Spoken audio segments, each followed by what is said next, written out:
नमस्कार। आज मैं एलिमेंट्स की क्लास में आपको बताऊंगी कि एलिमेंट्स में वुड एलिमेंट हमारे लिए कितना इंपॉर्टेंट रहता है।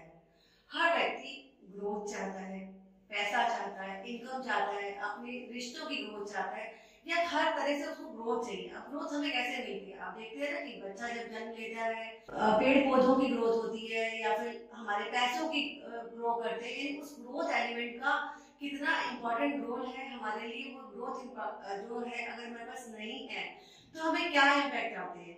तो लोशो ग्रिड में जब बात करते हैं तो नंबर 3 और 4 की बात होती है। नंबर 3 और 4 ग्रोथ एलिमेंट्स में आते हैं, तो वुड एलिमेंट में आते हैं। तो नंबर 3 की बात कर रही हूँ। आज वो मिसिंग है तो क्या इम्पैक्ट आता है, नंबर 3 है किसका, ये भी आपको सारी जानकारी मिलने वाली है। फॉर एग्जाम्पल हम एक डेट ऑफ बर्थ ले लेते हैं, 25 जून 2000, ये हमने डेट ऑफ बर्थ दी। अब इसमें हम अगर हम इनको लोशो ग्रिड चार्ट बनाते हैं इसका, तो जब लोशो ग्रिड में हम फिल करते हैं तो 2 की प्लेसमेंट यहाँ पे आती है, 5 की प्लेसमेंट यहाँ आती है, 6 यहाँ प्लेस है, और फिर अगेन 2 यहाँ प्लेस है। यहाँ पे 0 नहीं है। तो अब नंबर 3 यहाँ पर अगर मिसिंग है तो नंबर 3 का मतलब क्या है? बहुत सारे एलिमेंट्स यहाँ मिसिंग है, पर अभी मैं सिर्फ यहाँ पे वुड एलिमेंट की बात करते हैं। नंबर 3 का है थॉट प्लेन की बात करते हैं। तो थॉट प्लेन में इनके पास ये है thought plane, thought plane, thought plane. यहाँ पे एलिमेंट्स बनते हैं वुड एलिमेंट, राइट। तो वुड एलिमेंट में इनके पास दोनों ही एलिमेंट्स नहीं है, यानी तो जब 3 की एब्सेंस होती है, 3 नंबर किसका बनता है? जुपिटर का। 3 जुपिटर का नंबर है। अब जुपिटर क्या देता है? इंटेलेक्ट देता है। और इसका कॉम्बिनेशन कैसे बनता है? ये वुड एलिमेंट को रिप्रेजेंट करता है। तो ये रिफ्लेक्ट क्या करता है? Intellect, knowledge, wisdom. अब किसी और इसके साथ लिक्विड इनकम यानी ग्रोथ की बात करते हैं, लिक्विड इनकम।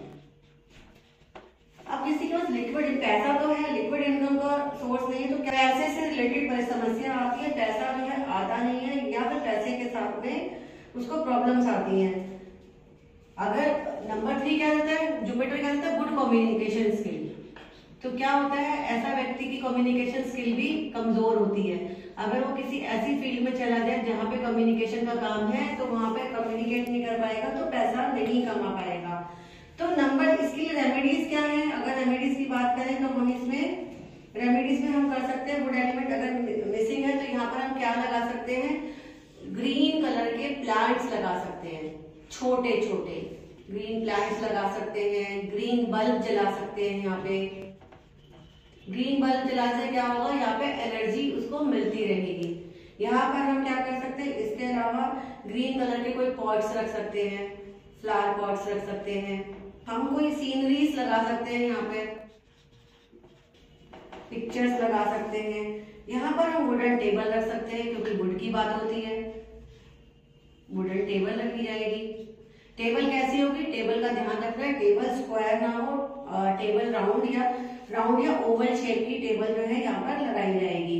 यहाँ पर बैम्बू प्लांट्स लगा सकते हैं। इस तरह से हम एलिमेंट्स को समझ करके हम अपने ग्रोथ एलिमेंट्स को, यानी ग्रोथ रुक रही है, पैसा रुक रहा है, कम्युनिकेशन रुक रही है, या फिर लॉजिक नहीं लगा पा रहे, या फिर ऐसे किसी फील्ड से जहां पर आपको काम चाहिए और आपको काम नहीं मिल रहा, पैसा आ रहा है रुक नहीं रहा है, यानी बढ़ नहीं रहा है, पैसा बाद में आता है, खर्चे पहले से तैयार रहते हैं, यानी ग्रोथ नहीं रुक पाती।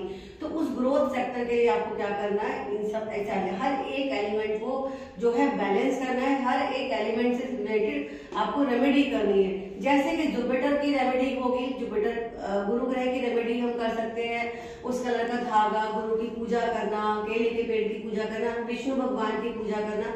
इस तरह से हम अलग अलग तरीके से जो है अपने एलिमेंट्स को हम बैलेंस करके उनको स्ट्रॉन्ग बना सकते हैं। क्योंकि हर एलिमेंट, हर एक व्यक्ति के सारे एलिमेंट्स होना पॉसिबल ही नहीं है किसी भी डेट ऑफ बर्थ में। बहुत कम ऐसा होता है कि सारे के सारे एलिमेंट वहां पर हो या सारे के सारे नंबर्स हो, तो या फिर एलिमेंट्स अधूरा हो सकता है। एलिमेंट्स तो फिर भी हो सकते हैं पर नंबर सारे नहीं होते, तो उन एलिमेंट्स को हम बेस करके अपनी जो है अपने आप को लाइफ को स्मूथ और पॉजिटिव बना सकते हैं। धन्यवाद। फिर मिलूंगी मैं इसी एलिमेंट्स की श्रृंखला में। मैं अब नंबर 4 के बारे में बात करूंगी।